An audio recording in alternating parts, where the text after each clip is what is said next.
Sarojini Nagar bomb blast की आज 16वीं बरसी है। आज से ठीक 16 साल पहले 29 अक्टूबर 2005 में दिल्ली के सीरियल ब्लास्ट बम हुए थे, जिसमें एक इलाका सरोजनी नगर मार्केट भी था। धमाके में 50 लोगों की मौत हुई थी, जबकि 127 लोग घायल हुए थे। कई लोगों ने अपने पूरे परिवार को खो दिया। उन्हीं की याद में आज श्रद्धांजलि सभा रखी गई थी। वहीं आज श्रद्धांजलि सभा में जिन लोगों ने अपने परिवार से लोगों को खोया, किसी ने पिता को खोया, तो किसी ने भाई को खोया, तो किसी ने अपनी बहन को खोया। श्रद्धांजलि के दौरान उनकी आंखें नम हो गईं और आंखों से आंसू बहने लगे। श्रद्धांजलि सभा में आए हुए पीड़ित परिवारों ने लोगों को फोटो पर फूल चढ़ाए और मोमबत्ती जलाकर श्रद्धांजलि दी। साथ ही कहा कि जब बम ब्लास्ट हुआ था तो सरकार ने कहा था कि मारे गए लोगों के परिवार के एक सदस्य को सरकारी नौकरी दी जाएगी या फिर 2% सरकारी नौकरी में आरक्षण दिया जाएगा। पर अफसोस आज 15 साल बीत गए, लेकिन सरकार द्वारा किए गए वादे पूरे नहीं हुए। श्रद्धांजलि सभा में आए व्यक्तियों ने बताया कि उन्हें सरकार ने अभी तक कोई मदद नहीं करी। एक असम की बच्ची थी जिसे आज सरकारी नौकरी असम सरकार ने दी है, लेकिन दिल्ली सरकार और केंद्र सरकार ने कोई मदद नहीं की। अभी भी हम लोग इसी आस में हैं कि हमारी सरकार मदद करेगी, लेकिन अब हमें सरकार से कोई उम्मीद नहीं दिखती कि हमारी मदद करी जाएगी।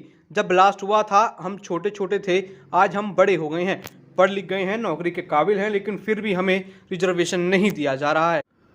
ब्लास्ट में अपने को खोने वाले पीड़ित परिवार के लोगों ने कहा उन्होंने अपना सब कुछ खो दिया। सरकार ने उस समय तो कुछ आर्थिक मदद की, लेकिन अब सरकार को चाहिए कि उनके परिवार के किसी सदस्य को नौकरी मिल जाए।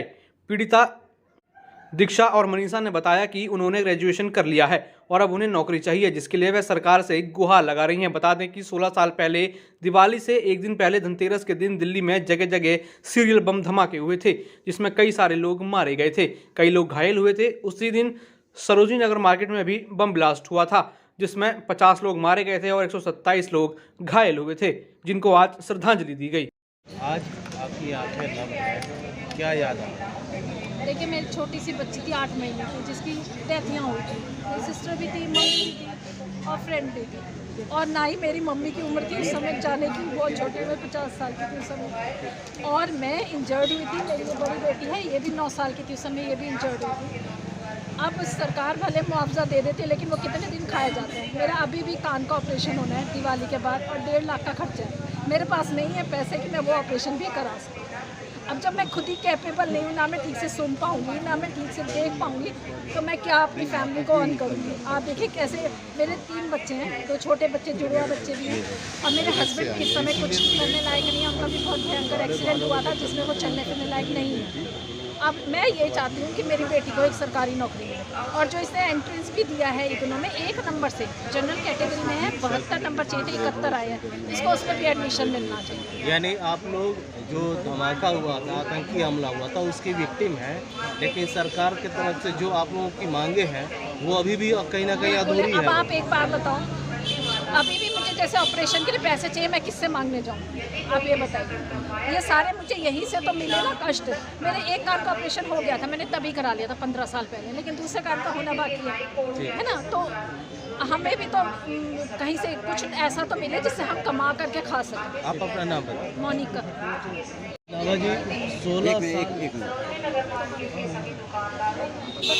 दादा जी 16 साल हो गए उस आतंकी हमले को जो इस मार्केट में झेला। किस तरह से याद करते हैं और क्या कहेंगे उस दिन के बारे में? क्या आप बताएं, बहुत 16 साल क्या और 16 साल हो जाएंगे। सरकार ने जो हम लोगों से वादे किए थे, हम लोगों से मतलब जो लोगों की डेथ हुई थी ब्लास्ट के अंदर, उनके उस टाइम उन्होंने बोला था जो इनके परिजन रह गए हैं, जो बच्चे थे उस टाइम 7-8 साल के, जैसे अभी आपको बताया इसके बारे में, मनीषा है, दीक्षा है, ये सब लोग इंजर्ड हुए थे। मनीषा के तो मदर फादर भाई की डेथ हुई थी, वो अकेली थी बेचारी। अब उसने ग्रेजुएशन कर ली है। सरकार ने कहा था कि इनको नौकरी देंगे, आज तक कुछ नहीं हुआ। मैंने कई लेटर लिखे हैंगे, मुझे जवाब आया कि हम लोग 2% जो है सरकारी गवर्नमेंट के अंदर इनके रिजर्वेशन के बारे में सोच रहे हैं। बस सोच रहे हैं, सोचने के अलावा कुछ नहीं।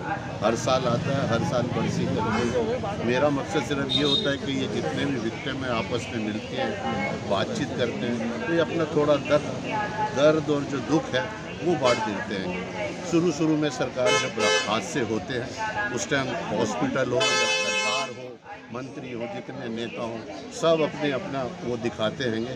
उसके कुछ दिनों के बाद, एक आध महीने के बाद वही इन्हें ओपीडी में अपने इलाज के चक्कर पर काटने पड़ते हैं। कंपनसेशन के लिए कितनी भाग दौड़ करनी पड़ती है, आप मुझसे ज़्यादा बेहतर जानते हैं। मैं हाई कोर्ट तक गया हूँ, 10-12 केसेस में वहाँ से ऑर्डर लेके आया हूँ, क्योंकि इसमें 12 लोग मिसिंग हो गए थे 2005 में 29 अक्टूबर को जब ब्लास्ट हुआ था। तो उनके लिए बड़ा संघर्ष करना पड़ा, क्योंकि वो लीगल जो है 7 साल के बाद उनकी डेथ मानी जाती है। उसके बाद भी वो स्पेशल सेल चला गया, वो नो ट्रेस सर्टिफिकेट लेने के लिए। उससे पहले वो डेथ सर्टिफिकेट नहीं बनता, हार के हाई कोर्ट में गए, वहाँ से कुछ थोड़ा हमें रिलीफ मिला। यानी काफ़ी आपने कोशिश की, और आप ये भी मांग कर रहे हैं कि आतंकी हमले में जो मरते हैं उनके लिए 2% उनके परिजनों के लिए गवर्नमेंट सर्विस के अंदर रिजर्वेशन देना चाहिए। भाई आपने 21-22 कैटेगरी बना रखी है। एसिड अटैक हैंगे, जो गिट्ठे हैं, जो ब्लाइंड हैं, जो ऐसी 21-22 कैटेगरी है।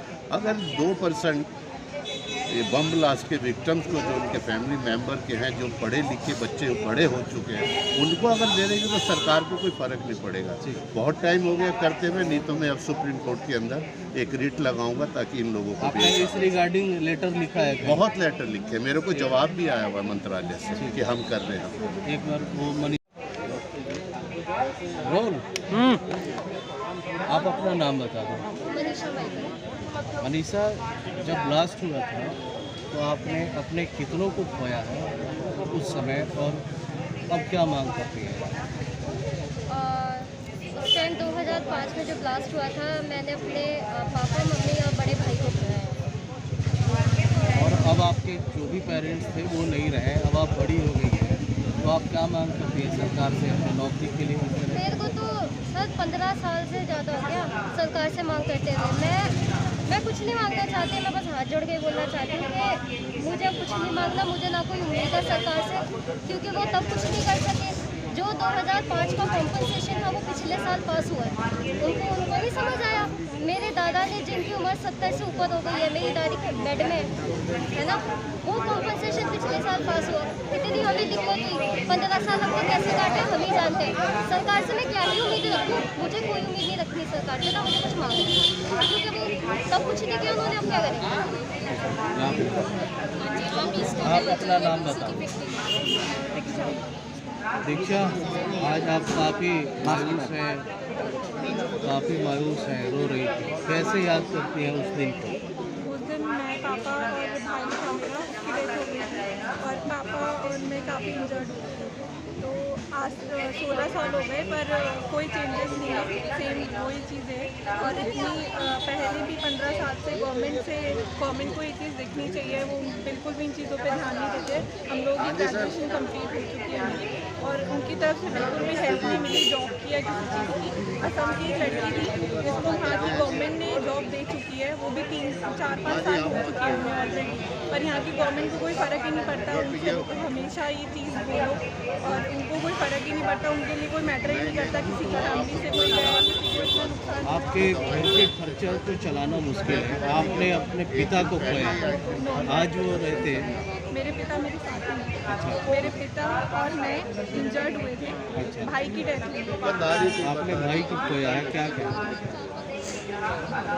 हमें वो याद तो हमेशा रहता है, पर ये आज का दिन उसका बर्थ हुआ था 1 अक्टूबर को, और उसकी डेथ 29 अक्टूबर को हुई है। तो मतलब जब ये 2 दिन सेम डे पे आते हैं, तो मतलब सारी मेमोरी तो रिफ्रेश हो जाती है।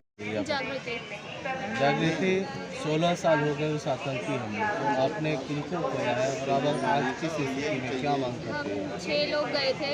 29 तारीख को मेरी मासी की डेथ हुई थी, 30 तारीख को मेरी नानी की डेथ हुई थी, 31 तारीख को हमारी एक और फ्रेंड थी साथ में, और 1 तारीख को दिवाली वाले दिन मेरी 8 महीने की सिस्टर थी, रियल सिस्टर, जिसकी डेथ हो गई थी, क्योंकि सेम डे पे हॉस्पिटल ने एडमिट करने से मना कर दिया था, ये कह के कि हमारे पास चाइल्ड स्पेशलिस्ट नहीं है।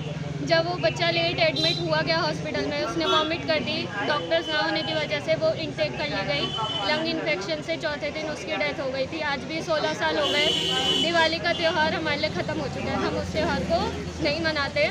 और 16 साल हो गए, आगे भी 4 साल चलते जाएंगे। हम फिज़िकली उस चीज़ को आज भी सफ़र कर रहे हैं। हम अपने आप को आज भी फिज़िकली फिट नहीं बोलते। आज भी मेरी नी बोन डिसलोकेटेड है। मैंने एक्सरेज करवाए, डॉक्टर ने उसका ऑपरेशन बोल दिया, लेकिन मैं इस एज पे हूँ, मैं नी ऑपरेशन नहीं कराना चाहती। सेम मेरी मम्मी का कान का पर्दा फट चुका है, उन्हें एक बारी में 2 चीज़ें नहीं सुनाई देती। उसका भी आज टेस्ट हुआ, दोबारा उस पर ऑपरेशन बोला गया है जो पहले हो चुका है। तो हम आज तक भी, खाली मेरी फैमिली नहीं, यहाँ पे जितने भी लोग थे फिज़िकली आज भी सफ़र कर रहे हैं।